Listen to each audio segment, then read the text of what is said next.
Do you think someone can be successful at dropshipping? If I have literally $100, I would. If a dropshipper is looking to obviously scale their content, what's the first thing they need to do? If I actually want to make real money. This has worked for us previously. You just need to do it like this. Oh, you had this viral video. Where is the funnel method? Where's the comment reply? Where's the video reply? To be like really successful in dropshipping, I'm talking about like if someone wants to get into dropshipping and like become a millionaire, you need to learn all of them. Whatever one you pick first, it doesn't even matter, because you're gonna have to conquer them all. Some sauce right there. Do you think that somebody should start organic or go straight into paid ads? When you spend your own money on your own brand, you have to make that shit work.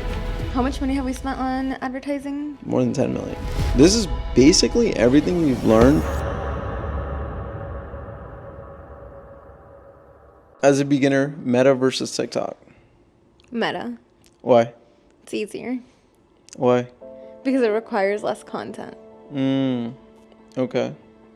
So right now, if someone was starting off, how would they advertise on Meta? Personally, what I would do is I would just take the best performing content from a TikTok shop or on TikTok ads, and I would move it over to Meta. Why would you take the TikTok shop ads?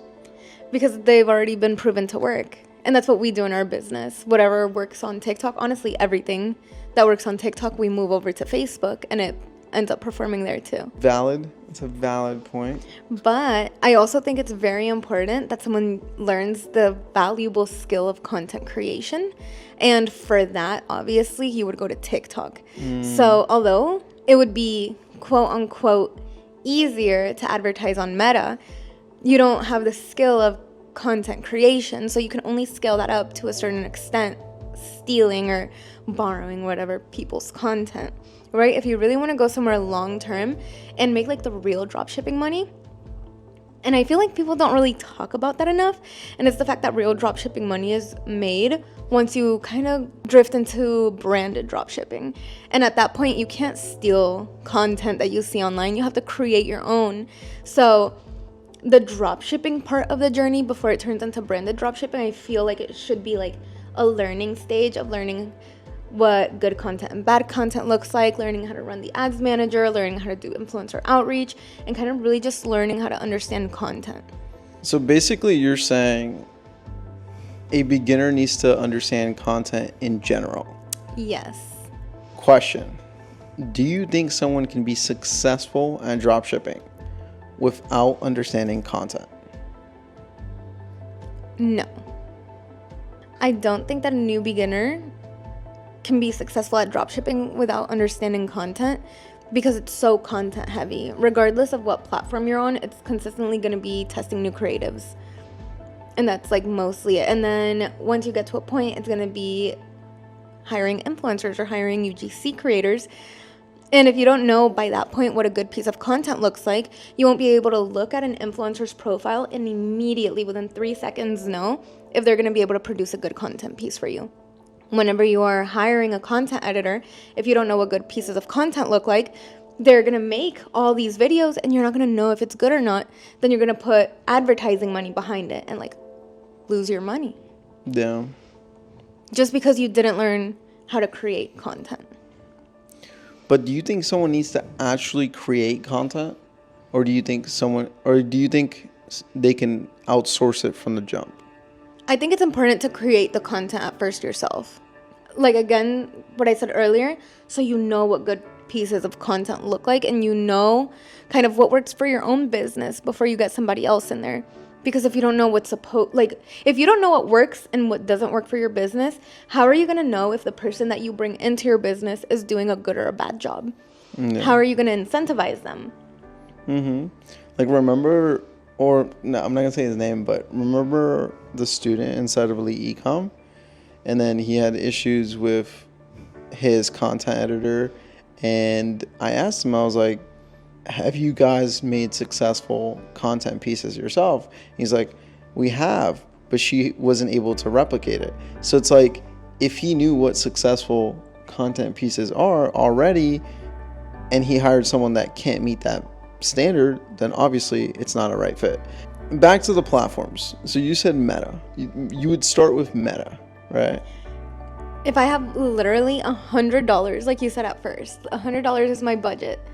Yeah, I'm definitely sending it on Meta with already created content from TikTok.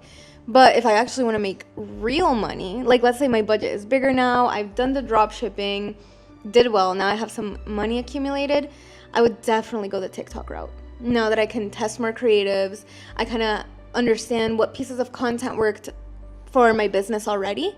I'll just go in and recreate those. We talk a lot about scaling content. What does that actually mean?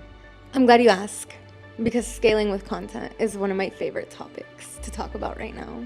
And it pretty much derives from the idea that concepts don't die on TikTok, but visuals die and sounds die, right? So in the beginning of discovering our scaling with content framework, I don't know, this was you, by the way, you discovered this. I don't know if you remember, but it was the idea that songs die. And we kept on going viral, and we had our winning creatives, and they were really profitable for a certain period of time, and then they would die. And we were like, damn, like, why are these creatives dying so fast? And on top of them already dying fast on TikTok, right? And you realize that it's because the creatives were dying with the song or with the trend, because we've always created a lot of like trending content. So you were like, okay, so what if we download the creative, repost it with a new trending sound, right? And that worked, right? So we were like, okay, like, I feel like that was our first dip into content expansions. After a while, after creating hundreds of pieces of content, we realized that there's specific concepts that work every single time we create them. And one that I can think off the bat is our sale creative. That one sale creative that works every single time there's a sale, right? So then we were like, okay, how can we know that this phrase works, how can we expand on it? So then we gave that piece of content to all these influencers for them to recreate it. And now they were saying the exact same thing as that original piece of content that worked. And now we had 5 different creators who created it. And let's say 3 or 4 out of the 5 ended up working again, right? Because of that proven concept. So now from that one proven concept that we know works over and over and over again, we have created hundreds of videos. And that's pretty much the idea of scaling with content. The idea that the concept doesn't die, but the visuals and the sounds do. Yeah, I totally agree. And that's why you see brands with the same messaging they've had for like years, still having that same messaging, but like making a little iteration or a little variation. Like if you look at big brands like Dr. Squatch or things like that, like they've been saying the same, thing, like your soap sucks, or, like that soap is, you shouldn't be using that. Like they're the same concepts. They're just a little iteration, a little variation here and there, but they're the same thing, and they just keep on working with new visuals and new trends. If someone is looking to scale their content, so like if a dropshipper is looking to obviously scale their content, what's the first thing they need to do? First thing is the obvious, and it's create volume. And what I mean by that is create a lot of content. Test out so many different things. If you see something working out, do it again, switch it up a little bit, and create so much content that you can create a feedback loop. And with this feedback loop, you'll start being able to see what works for you, what doesn't work for you. Now that you've created, let's say, 100 pieces of content, for example, now you can pick up, like I said earlier, specific concepts that worked every single time. Or maybe an influencer did something specific with your product, that every single time an influencer did something quirky or something with their product, it ended up working, right? But you won't know this until you have volume. Now you have 5 different influencers who did something, you see that it's working, now you expand on it like that. For example, in the hook of your video, the influencer did a clapping push-up or something, and it just seemed to work that one time, right? And then another influencer does it and it works again. And then another influencer does it and it works again. Now you know that you have a winning hook or a winning concept. Now it's time to get your entire pool of influencers, UGC creators, your next door neighbor, your sister, to do that exact same video over and over again. I love that. That's some sauce right there. How does someone go and hire their first UGC creator or first people to start making content for them? I'll tell you what I did. I got my friends to do my videos and use them as UGC creators. I didn't have that much money, and I'm assuming people watching this probably don't have that much money. Some might, but you want to save money at all costs. I used all my free resources as much as I could in the beginning. So first of all, I posted on my Instagram story. I was like, anybody in the Tampa Bay area want to meet up to do some videos? I'll buy you like food, or I'll buy you coffee. I had all my neighbors do it, like girls that were my age, my sisters, cousins, friends, like everyone who I can find to use my product. That's what I used originally to start my, to get UGC content. And then once I created enough content with my close friends and family, and then it ended up working, I was able to create the feedback loop that we talked about earlier. So I noticed that whenever they did something specific with my video, or whenever they said specific things, it worked. So now I had proven concepts that I could spend money on it. Now I was able to send these videos over to paid influencers, let's say that I find on Instagram. I usually found them on TikTok. And then now they just have to replicate that video. I wasn't hiring a UGC creator or an influencer and allowing them just to create their own thing, or I wasn't sending them a concept that wasn't already proven. Once I spent money on the video, it's because I had already validated the idea. Yeah. And then what she's talking about here is like, it's like pretty much increasing your ad spend. So like if the content piece is good, you just find a bigger creator with a bigger following to do it again. You never, like she said, like you never want to pay a UGC creator or an influencer with a big following to do a video that you have no idea if it's going to work. Like the most important thing is that, hey, this is a proven concept. This has worked for us previously. You just need to do it like this. I think that the feedback loop is the most important thing in our business. Yeah. Can you agree? Yeah, that. And then the fact that we have like an actual formula to convert people into like purchasers. I mean, yes, of course. Into buyers. Formula, yeah. And like the feedback loop plus the formula equals money sign. Exactly. But you could build that. Like a feedback loop requires volume. The formula, you build that over time by just studying a lot of content. And that's honestly what we teach. Like that's what Elite Ecom is all about. It's like all about scaling your dropshipping store with content. Why did you create the winning creative formula? Okay, so at the time, our business was getting so much views. Like we were blowing up organically. We were blowing up. We were just viral. But I realized that views doesn't equal sales. And if people aren't educated on the product and they don't understand that they need to buy the product right then and there, they're not going to purchase. So what I saw is a lot of brands, 8-9-figure brands, they had this framework where they take this, where they were taking the content piece and they were putting people through a process. And I realized, I was like, hey, maybe we can put people through our process in our company and then actually sell them the product. And that's what we did. We created the winning creative formula, and that allows us to actually make the content convert.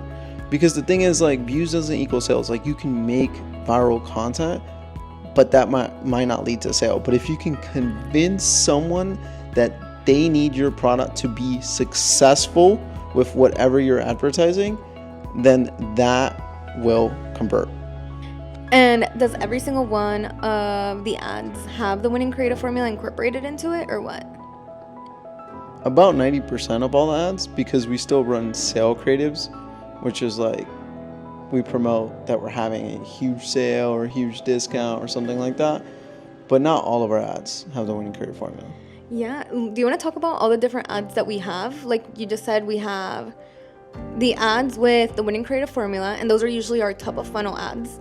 And those are sent out to cold audience, everyone on the internet, and they're pretty much going to explain, like, if this is you and you have this problem, then you need this because of this, and these are all the benefits of having it, right? Like, these are like our introduction, right? Then we do transformation ads, and this is usually also top-ish of funnel, but also for people who have seen us before, and it shows them again that our product works and that people are actually seeing positive transformations with it. We have sale creatives that are not sent to top of funnel. They usually work best bottom of funnel, and it's people who have already probably been to our landing page, have already seen us on their For You page, and they just need that extra like kick to purchase our product. What other creatives do we run? Pretty much covered them. Those three? Yeah, we educate people. We sell them with sales. We and use then social proof. We use social proof with transformations. We do a lot of us versus them. Yeah, so us versus them creatives. Ads. Yeah, comparison ads allow us to show people on the internet that although we may look similar to other products, we are completely different, and we show them how we're different. Yeah, this is probably my favorite ad format because you can do it.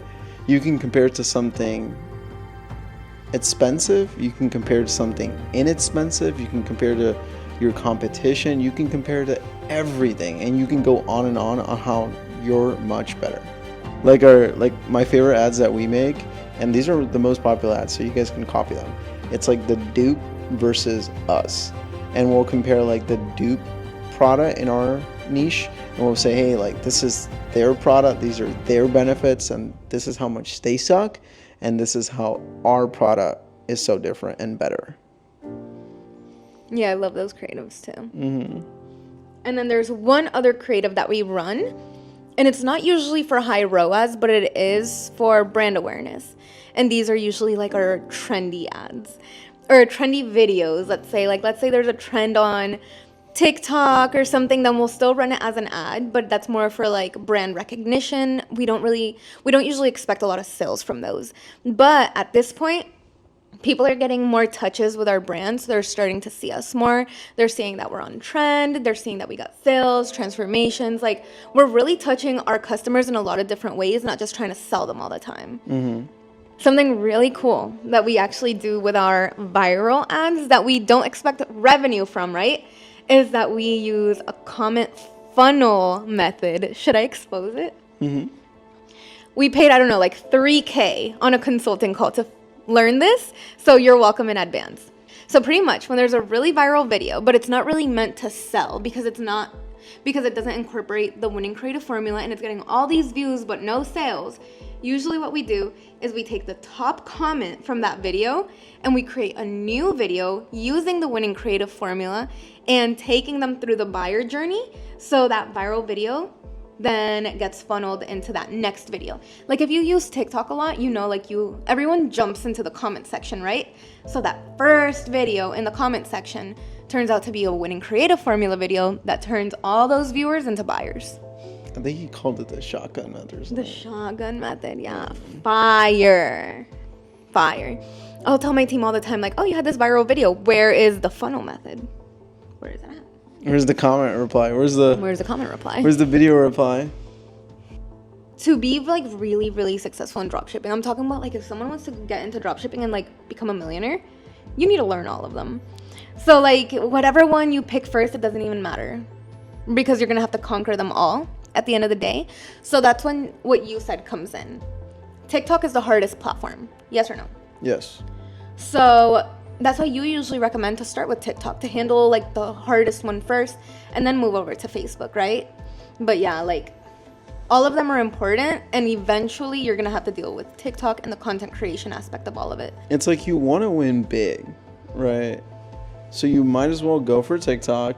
And people were like, oh, creatives don't last on TikTok. Nothing lasts on TikTok. TikTok moves at like hyper speed. No shit. You know what I'm saying? Like, no, like your creatives are not gonna last. Neither is the content you post on TikTok. It's gonna be done in like a day. Like you might blow up, you might go viral, but then like in a week, no one knows who you are unless you're Leah or those other viral videos. You know what I'm saying? And then there's another reason actually that I just thought about why it's so important to like maybe even tackle TikTok first. TikTok content can be spread out through all channels, right? Whereas Meta content or Instagram content cannot be put back on TikTok. So if you want to kill like all the birds in one stone, it would be TikTok first and then spread that content towards everything. That's why I say like you could be a little lazy and you can start on Meta and then get some sales, but transitioning to TikTok is going to be so hard. So you might as well start on TikTok, and then you can move that content to Snapchat, Meta, Pinterest, even Google. You can change the format. You can change the TikTok content. Let's say like the comparison ad is working on TikTok. Figure out how to say the comparison ad on your Google like keywords, you know, and then like versus the competition. Like you just take the concepts and you put them to their appropriate platforms. That's very valid. That's why I say like. But doesn't TikTok also require more money than Facebook? I don't think it requires more money. I think it requires more creativity. Ooh. And that's where I feel like a lot of people lack. Like you need to be a creative person. Like everything on TikTok is Matt's creativeness. Like you won't find anything lacking creativity on TikTok because there's so many people posting. But on the other hand, Meta, you might see something that's like a month old or a trend that's like a year old still circling around because it's Meta and Instagram. No offense, you know? So just get with the program and really stick to TikTok and conquer, and then you can move all of it. And I guarantee you, for every creative you get on TikTok, you'll have one banging ass creative that you can spread across all those platforms. And then I feel like our viewers might be kind of confused because we said that we were going to talk about advertising on socials, and this whole time we've talked about content. They were probably expecting ad strategy, or for you to talk about CBO or ABO or ad structure. Oh, I love it. I love it. Oh my God. I love it. And I love my favorite thing is when people join our community or like they join our course and they're like, because it's mostly an advertising course. We teach you how to advertise properly. And then they get in it and they're like, why do you guys talk so much about content? And then like our little ad section, how to set up a campaign, how to launch it, and how to scale it. That's it. That's all we have, because half of that shit's not important. Most of that inside the ads manager is not important. Like the most important thing is the content and like what you're actually advertising. And just for shits and giggles, do you want to give us your ad structure? Yeah, I'll give it my ad structure. Good content. No, like honestly, I'm not even gonna lie, you guys. Leo gets in the ads manager like once in a while. We have like just a VA in there launching the campaigns, increasing budgets. And then if a creative is like working really well, one might think like increase budgets and duplicate. We think expand on the content piece. That is how we scale. That's it. Like just today, I was looking at the ads. I don't look at the ads to scale them. You know, I don't look at like, what's the next objective? Are we going to continue launching more bids? Are we going to continue launching more shopping campaigns? Like, that's not the goal. The goal is, how good is that content? How can we scale that piece of content with different creators? What influencers can do that piece of content? How can we improve a piece of content? For example, it had a really high ROAS, but a horrible hook. How can we improve that video? Something that we do a lot is called hook swaps. And that means like if the body of the video is performing really, really well, we'll just change the hook and we'll see if we can get a better video out of it. And we do this because we measure two things, the hook score and the body score by ROAS. And the body score is usually how well our editor incorporated the winning creative formula. But if someone's ripping content. What does ripping content mean? You know what I'm saying. Is that illegal? Is it illegal? Someone asked us if it was illegal, and I was like, I don't know. You should just do it. If you have limited resources, you should probably just take the piece of content, run with it. Yeah. You know? And if you want to know how we did the ripping content whenever we first started and how our students are ripping content and not getting in trouble, then you can definitely find that out inside of Elite Ecom Academy, linked below. And every time we talk about our winning creative formula, scaling with content formula, our community, everything, you get access to everything, weekly coaching calls, the whole shebang, link in my description. Yeah, there's a proper way to rip content. Yeah, you can't just download a video and re-upload it. Yeah. TikTok is gonna be like banned. Not even banned. It's just not gonna be good. Yeah, you're gonna be stuck in 200 view jail. 200 view jail forever. What is that? You don't know what 200 view jail? That's what people call it. Like, oh my God, I'm stuck in 200 view jail. Like, make better content. It's TikTok is not attacking you personally. Trust me. You just need to do better. Yeah. And by the way, the reason we talk so much about content is because we've actually seen success with one piece of content. Sometimes we'll make a piece of content so good that it will last us for years. Like right now, I just finished looking at the ads, and I was looking at the highest performing pieces of content. And you guessed it, it's a old ass video we made like 2 years ago that's still running. I got that ad today. I know exactly what you're talking about. Yeah, it's like an old ass video we made like 2 years ago, and it's still running, and it's so well made. And guess what? The song died at the time, but TikTok brings it right back. So the trend is trending right now, like that song. So guess what? We launched it, and it's performing really well. And you know, that's just what happens. You know, it's never like you can always bring back content.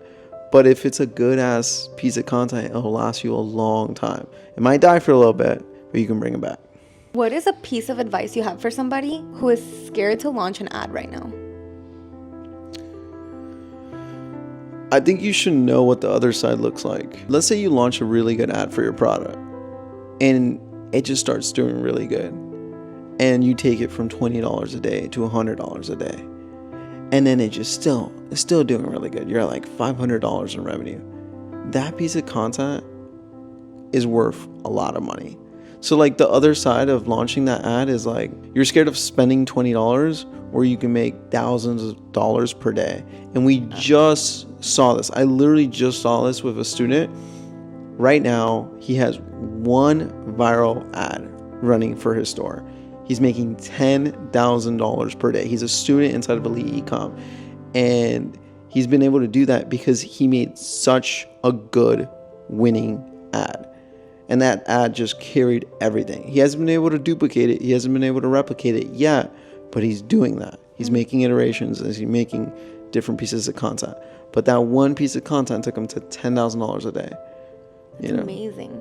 I think something that people fail to understand is maybe that they look at spending on ads as an expense, right? So you just said you can take it from spending $20 a day to $100 a day. That can frighten someone. They're like, dang, like I can barely spend $20 a day. How am I going to spend $100 a day? But if you're running ads the proper way, that is an investment, not an expense, because you're supposed to be making money from it, correct?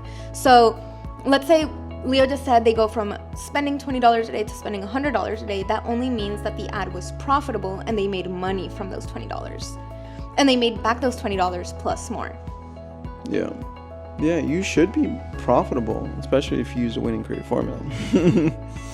Only if you're using the winning creative formula. I'm not even going to lie. Like, look at any big business right now. They are using the winning creative formula to convert viewers into buyers. If not, you're just going to expect someone to buy your product. They don't know anything about it. They don't think they need it. They don't think it's for them. Why would they buy it? And that's what the creative formula does. It makes them truly believe that their life will be better and their problem will be solved. Their insecurity will be less if they buy the product. Yeah. It also convinces that person that they can't be successful without your product. I'm actually going to give an example of a product right now and how it truly convinced my mom to not get a facelift. My mom has been so annoying for months about me getting her facelift, right? Every single day. And all of a sudden she started getting ads on her Facebook for the little face sculpting device, right? And it was comparing it to a facelift, saying don't get this facelift, get this instead, your before and after, you're gonna see a reduce in wrinkles. Like, my mom called me every single day for a week saying she needed this. Like, she absolutely needed it and I had to get it for her. And like, she went from someone who didn't even know this product existed to someone who couldn't even wake up in the morning without thinking about it. That's crazy. And like, she ended up paying $130 for this little face sculpting massage when we could have sourced it with our supplier for $15, because it had to be from that brand. When every single dropshipper for the past 3 years has sold this product, she was convinced that it had to be from that one brand. because they took her through a buyer's journey. And I went back and looked at their ads, and they were using the winning creative formula. It's insane. That's so powerful. Right? Yeah. I mean, I saved it thousands of dollars. Do you think that somebody should start organic or go straight into paid ads? It all depends on the person, because like if they're good at making content, why not go organic? You know, like if they're already good at blowing up TikTok videos, try the organic approach. That doesn't necessarily mean that you're going to get sales, but at least try it and see if you can push people to buy your products. And also if you're on a very, very limited budget. But realistically, if you have the extra cash, if you have $100, $200 to invest into ads, you have to go paid ads, because you're going to see instant results. You're going to put $1 in and you're going to see if that dollar worked or not. And that's it. And like you need that performance. Ads gives you speed. That's all it does. Yeah. But the thing is, you wouldn't be able to run a profitable, actually, I don't know, like a profitable organic winning creative formula video. I think so. Yeah, you probably could. Especially if you do the funnel through the comment section. Ooh. So even if the main original video didn't go viral, if you're funneling through the comment section, answering questions, just like really going ham on that comment section, you can get sales. You're right. You're absolutely right. Like any limiting belief or objection or whatever that people are having in the comment section, you can use it for your own benefit to squash them. Like, oh, but I can get it cheaper here. Yeah, but with us, you get free this, and then you get that, and then, you know what I mean? Mm-hmm. Like, the comment section is gold. Quick sauce on how to increase ad profitability. I'll go first, you bounce off. Okay. All right, 1, increase your average order value. Ooh. This way you can spend more on ads. 2, improve your offer. If you can call out your offer in the beginning of your ad, or you can call out your offer at the end, and it's solid, and it's going to increase your CTR, your click-through rate. It's going to make people click through and go actually to your landing page, and then it'll increase your profit because a lot more people want to purchase your products. Be clear on your target audience. Don't try to talk to everybody in your ad. Not everybody. No product is for everybody. Be very clear on what problem your specific target audience is having and really drill into it. Like, for example, if your target audience really wants a facelift, make sure you let them know that they should not get that facelift. And you're talking really directly to them without saying women 45 to 65. No, you say, been thinking about that facelift? Don't do that. You know what I mean? Like, still talking to that exact same audience without like being weird about it. And then to bounce off of that, read the comments. What are people saying? Do they hate it? Do they not like it? Use that as a feedback. We've used horrible comments that you don't think would be profitable or you don't think would actually help our business, but they have, because we've responded to them and we've countered them. Your product sucks. Does it really? You know what I'm saying? And then like respond to the comments and actually address the concern. Right, next is run the different types of ad creatives. We talked about transformation, we talked about the ones that take them through the buyer journey, sale creatives, and honestly, I really want to drill into sale creatives right now because we can always count on a weekend flash sale increasing our profit. So if you're seeing, dang, like conversion rate is going down, profit is going down, run a weekend flash sale. For example, it's about to be 4th of July. We started our 4th of July creatives today because usually it's creating like a false sense of urgency that they have to purchase right now. Like for example, this weekend only 40% off. They think that they got like these next 3 days to make that purchase. So it's more of an impulse thing whenever you create that. Yeah. And to drill even more into sale creatives, run all type of sale creatives. We've ran TikTok shop is messing up, TikTok shop is glitching, meta ads is messing up. Our brand messed up. Our brand messed up and extended our flash sale an extra 2 days. 4th of July, extended 4th of July, early 4th of July. We always do an offer that we give a free gift. Like everyone who buys our main product receives a free gift automatically. We started saying our brand messed up and we started shipping out free gifts. We didn't mess up. We were doing that on purpose, but now you see how we're like switching up the lingo. Yeah, just as many sale creatives as you can and just come up with them. They don't have to necessarily be extremely important like a 4th of July sale. We crossed 50,000 followers on Instagram, so here's an extra 15% off. Like things like that. It's 111. Here's an extra 11% off. Just literally anything that you could think about as a reason for a sale, give it. And then do you have another rapid fire increase ad profitability? Focus on your hooks. Your hooks are going to be the most important thing. Everyone says it. The most important thing on your content is your hooks. But how to make it better? Relevancy. How relevant is it to your audience? Watch time. Does it actually hook the person in and keep them watching? No one talks about that one. Watch time. Controversy. Is it controversial? Can it be more controversial? Can I make it more interesting? Can I make it more different? And visuals. How visually appealing is the ad? Is it just someone talking on the camera? Do they know the person talking on the camera? No? Okay, well, it's not going to perform as good as an influencer talking on the camera. Is the person wearing red shorts? Or is the person wearing colorful leggings? These things actually matter. Sometimes, like, people have nothing else to talk about, but the fact that the person is wearing colorful leggings. We've seen it so many times. One time we had this lady just make a video for our brand, and she had colorful leggings on. And that's what everyone talked about in the comment section. Figure out how to make your hook more interesting, and that will increase the performance of your ads insanely. Do you have any last pointers to give out? No, this is basically everything we've learned from spending all this money on advertising or content creation. How much money have we spent on advertising the past 4 years? More than 4 million. More than 10 million. Yeah, that's what I thought. But I don't know. I don't keep that number like locked into my head. I feel like that's an important number because we know what we're talking about. And I feel like our ad spend kind of backs us up with that. Like revenue is one thing, but like our ad spend, like we have spent on ads. We know what ads work. We know what good ads look like. We know what the fuck we're talking about. Yeah, and it's actually very different. I want to say something, and I'm not throwing hate, but there's a lot of agencies or freelancers that have worked with brands, and they're like, we've spent $100 million. That's not the same of spending your own money on your own brand. Because when you spend your own money on your own brand, you have to make that shit work. There's a big difference. So when we've spent $10 million of our own money, that means we have had to make that $10 million in profitable return. All right, I think this is the end of our video. We really hope that you guys found a lot of value in this podcast. Let us know if you want more videos like this. Let us know any topics you want us to hit specifically. And don't forget to follow me on Instagram at Miss Margarita. Don't forget to follow me on Instagram at leo.isiano. Thank you so much for watching. Don't forget to like, subscribe, and I'll catch you guys here next time. Peace.